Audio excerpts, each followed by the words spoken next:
Bismillahirrahmanirrahim. Assalamualaikum warahmatullahi wabarakatuh. Waalaikumsalam warahmatullahi wabarakatuh. Alhamdulillahirabbil alamin. Assalatu wassalamu ala asrofil anbiya'i wal mursalin wa ala alihi wa sahbihi ajmain. Rabbi ishrah li sadri wa yassir li amri wahlul 'uqdatam min lisani yafqahu qawli. Yang saya hormati Bapak dan Ibu fasilitator, yang saya hormati Bapak dan Ibu guru hebat semuanya. Ya. Alhamdulillah, pertama-tama mari kita panjatkan puji dan syukur kehadiran Allah Subhanahu wa taala yang mana pada kesempatan ini alhamdulillah kita bisa berkumpul dalam kegiatan talkshow pembelajaran mendalam IN 2. Ya. Sholawat serta salam semoga selalu dilimpah curahkan kepada junjungan alam Nabi besar Muhammad.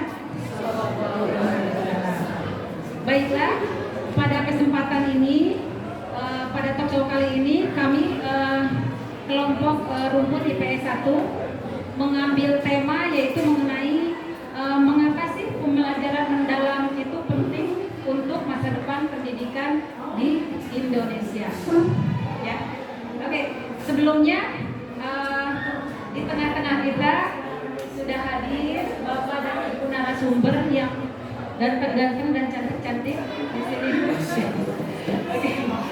Yang pertama ini ada Ibu Sri Wiyanti MPD dari SMP Negeri 1 Cilaku.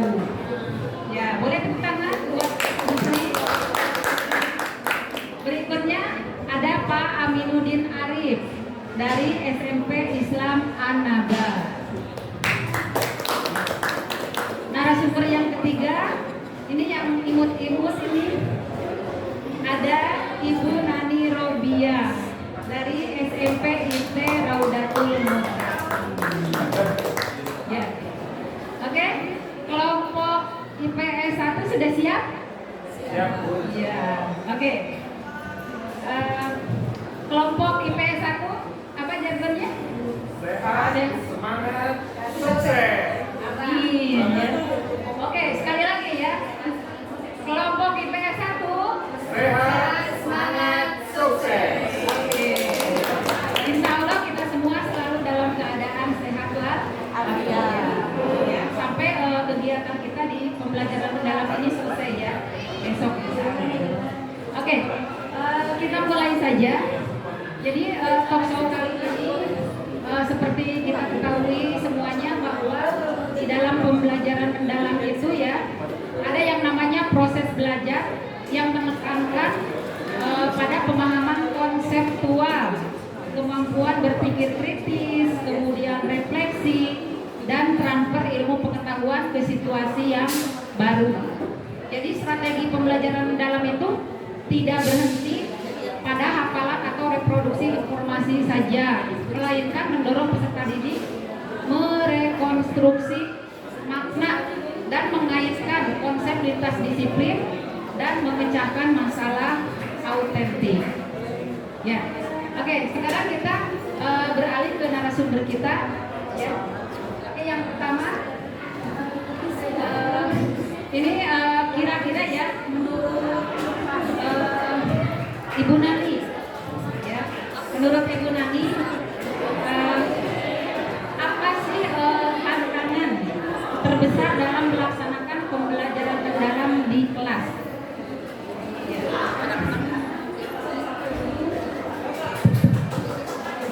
Baik, terima kasih untuk pertanyaannya dan izin menjawab. Ini mungkin menurut saya pribadi ya, karena pasti beda-beda ya.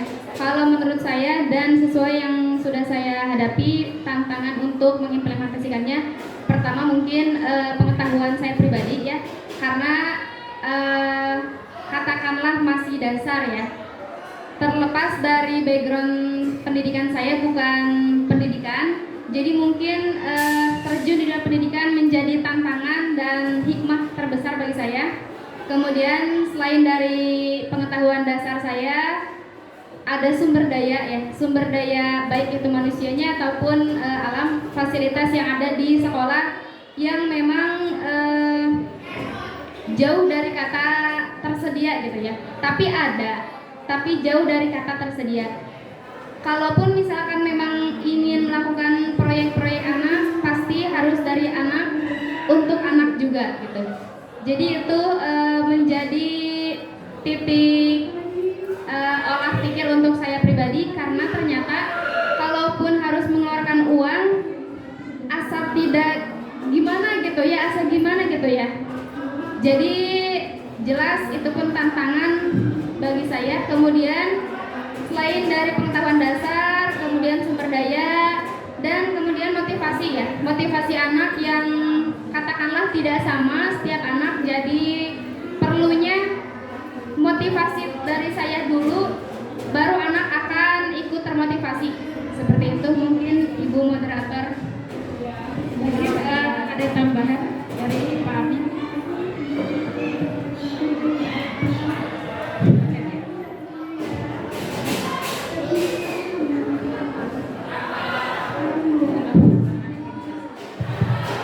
Ya, terima kasih pada Ibu Dede sebagai mediator, sebagai moderator yang sudah memberikan waktu pada saya untuk sesuai pertanyaan tadi yang disampaikan Bu Dede, apa yang menjadi tantangan khususnya bagi saya pribadi dalam melaksanakan proses pembelajaran PM ini.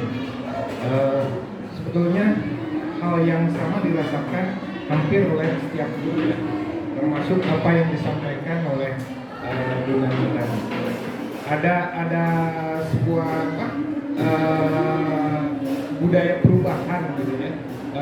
Perubahan di kita itu biasanya setiap ganti pemimpin itu ganti perubahan gitu ya, ganti kebijakan gitu kan, seperti itu. Dulu di awal sebelumnya misalnya Kurtilas, Kurmer, terus sekarang ada pendekatan lagi seperti itu. Jadi bagi saya pribadi yang mempunyai latar belakang ilmu hukum ya, basic pendidikan ilmu hukum, tentu menjadi tantangan yang sangat positif ya bagi saya pribadi, karena kalau di ilmu hukum sendiri itu konteksnya ke kontekstual dan faktual gitu ya. Jadi antara teori dan faktual itu kadang-kadang berbeda gitu. Antara teori ketika saya memahami aturan undang-undang dengan pelaksanaan di lapangan itu selalu berbeda. Makanya cenderung kalau di ilmu saya itu cenderung bagi mereka menafsirkannya berbeda, atau istilahnya multitafsir dalam pelaksanaannya, dalam faktualnya seperti itu gitu. Tapi ketika saya mempelajari melaksanakan PM khususnya di kelas, kapasitas saya sebagai guru ini sangat istimewa ya, karena sudah antara teori dan pelaksanaan itu harus sesuai dalam implementasinya seperti itu, dimana dalam istilahnya ada istilah BBM ya, berkesadaran, bermakna dan menggembirakan. Itu implementasinya memang harus betul dilaksanakan di kelas itu sesuai dengan manajemen kelas dan lain sebagainya. Mungkin itu tantangannya, sedikit tantangan. Kalau diuraikan lebih luas, tentu satu buku pun tidak akan cukup, sama seperti kata Rus tadi. Mungkin ada tambahan dari teman-teman lain untuk memberikan waktu dan kesempatan. Silakan Bu Dela untuk melanjutkan. Ya, luar biasa sekali ya apa yang disampaikan oleh Bu Nani sama Pak Amin gitu. Mungkin ada tambahan lain dari Ya, silakan. baik. Terima kasih Bu Dede yang telah memberikan kesempatan pada saya untuk menanggapi untuk menambahkan yang menjadi tantangan selama ini adalah masih memberikan mindsetnya itu masih pada metode ceramah gitu, karena ada ujung-ujungnya tuh masih ke ceramah-ceramah juga, atau masih menggunakan metode konvensional. Jadi pada intinya metode ceramah pun tidak perlu ditinggalkan 100%, ya, tidak perlu ditinggalkan 100%. Tapi dengan cara mungkin tantangan itu bisa dikolaborasikan mengkolaborasikan dengan memodifikasi gitu. Salah satu tantangan yang dalam pembelajaran mendalam itu adalah ya guru masih ingin menggunakan metode ceramah gitu konvensional. Itu mungkin udah ya. Terima kasih narasumber kita ya, luar biasa sekali ya apa yang disampaikan atau dipaparkan oleh Bapak dan Ibu narasumber kita tadi. Ya, berikutnya kita lanjut ke yang kedua ya. Ya. Pak Amin ini kan sebagai guru ya. Nah, saya ingin tahu apa sih peran guru dalam melaksanakan pembelajaran mendalam itu. Terima kasih Bu Dede atas pertanyaannya. Disingkat saja ya karena waktunya 5 menit. Jadi banyak sekali peran guru diantaranya satu sebagai evaluator, di mana tugas guru adalah terus mengevaluasi siswanya agar pemahaman siswa itu meningkat ya. Seperti contohnya di pelajaran saya PPKN, misalnya mempelajari tentang keberagaman ya, keberagaman. Jadi siswa itu harus terus ditingkatkan di samping memahami itu terus mengaplikasi dan berefleksi ya. Jadi misalnya udah paham tentang keberagaman, harus bisa mengaplikasikan gitu. Bagaimana cara melaksanakan keberagaman itu seperti mengurangi rasa egoisme, etnosentrisme, primordialisme, bahkan menghindari sifat pemahaman separatis seperti itu. Mungkin lanjut. Ya. Mungkin dari Bu Nani atau dari Bu Sri ada tambahan sedikit. Ya. Ya, peran guru dalam pembelajaran mendalam itu. Baik, terima kasih untuk kesempatannya. Izin menambahkan dari Pak Amin. Mungkin menurut saya pribadi, kalau peran mengubah paradigma diri saya selaku guru dan khususnya ya saya dari hanya sebagai peran menjadi fasilitator gitu ya. Jadi kembali lagi ke tadi poin yang dibahas oleh Bu Sri bahwa tidak perlu dihilangkan 100% terkait metode ceramah atau konvensional tadi ya. Karena pada hakikatnya semua metode baik, namun mungkin dikarenakan kita sedang mencari ilmu mungkin ya, ada tambahan lagi yang bisa diamalkan di kelas. Seperti itu mungkin. Terima kasih Ibu dan Bapak narasumber. Lanjut satu lagi ya, ada pertanyaan untuk Bu Sri mungkin ya. Bagaimana cara mengatasi tantangan tadi ya? Tadi kan ada beberapa tantangan tuh yang disampaikan oleh Bu Nani. Kira-kira cara mengatasi tantangan tersebut apa? Baik, terima kasih Bu Dede. Untuk mengatasi setiap ada permasalahan pasti ada solusi ya Mas ya. Nah, jadi untuk mengatasi tantangan yang didapat dari Bu Nani, mungkin tadi sumber daya manusianya. Maka solusinya adalah dengan cara mungkin salah satunya seperti ini ya, pelatihan, kemudian menambah pendidikan yang diberikan jurusan kemampuan yang dikampunya. Itu salah satunya untuk SDM mungkin sumber daya manusia. Kemudian tadi untuk mengatasi yang tadi banyak guru yang masih menggunakan konvensional, mungkin bisa diatasi dengan mindset yang tadinya PPT, pola pikir tetap. Yuk kita rubah walaupun tidak langsung mungkin ya ke arah yang mindset, grow mindset gitu ya, PPD gitu, jadi berubah gitu. Walaupun itu tidak bisa 100% bisa berubah gitu, tapi alon-alon ya, alon-alon lakon-lakon jadi bisa, artinya apa? Bisa akhirnya teratasi masalah dalam pembelajaran PPM itu. Dari Pak Amin mungkin ada tambahan sedikit. Cara mengatasi tantangan yang tadi disampaikan oleh Ibu Nani. terima kasih kepada Bu Dede yang sudah ini memberikan. Ya, singkat saja seperti yang disampaikan Bu Sri tadi, pada dasarnya sama grow mindset gitu ya. Tapi grow mindset yang seperti apa? Yaitu grow mindset yang positif. Karena dalam implementasinya mungkin implementasinya antara Korun dan Nabi Sulaiman sendiri mempunyai grow mindset. Tapi pelaksanaannya grow mindset mana yang akan kita ikuti? Gitu kan. Tentunya grow mindset yang dilaksanakan oleh panutan kita yang lebih baik. Itu salah satu contohnya. Oke. Ya, terima kasih kepada Bapak dan Ibu narasumber. Alhamdulillah ya, selama kita mengikuti kegiatan PM kurang lebih 3 bulan ini ya, sampai saat ini gitu, kita sekarang sudah mulai memahami gitu ya, apa itu sebenarnya yang dimaksud dengan pembelajaran mendalam. Berarti nanti tugas kita bersama-sama mengimplementasikannya di sekolah kita masing-masing gitu. Insya Allah kita semua bisa gitu ya. Ya, mungkin itu saja paparan untuk talkshow kali ini.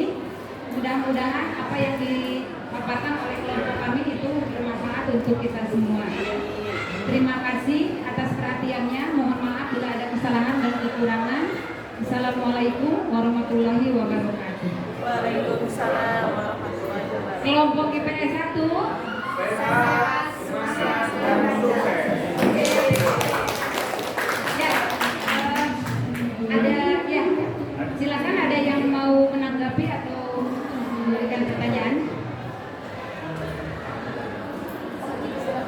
Silakan.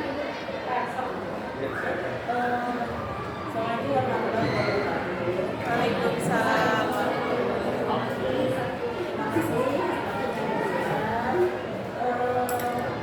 Jadi mendengar paparan dari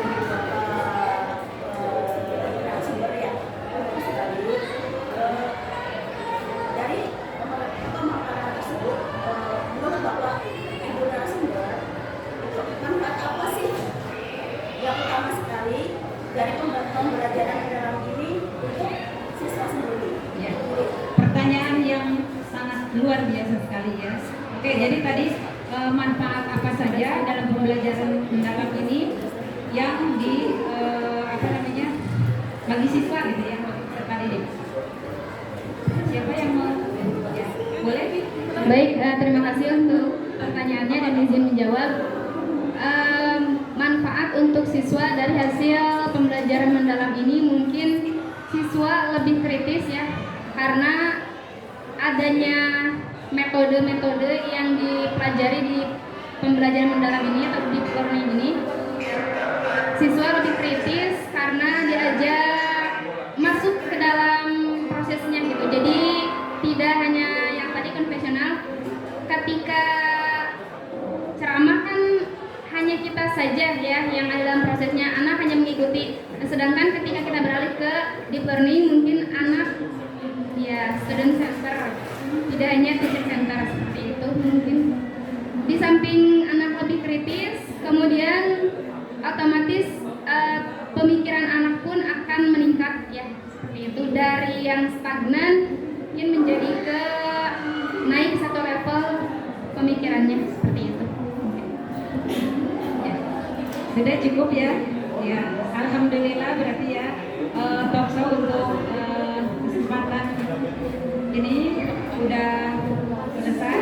Ya, sekali lagi kami ucapkan terima kasih atas perhatiannya. Mohon maaf bila ada kesalahan dan kekurangan. Billahi taufiq wal hidayah. Wassalamualaikum warahmatullahi wabarakatuh.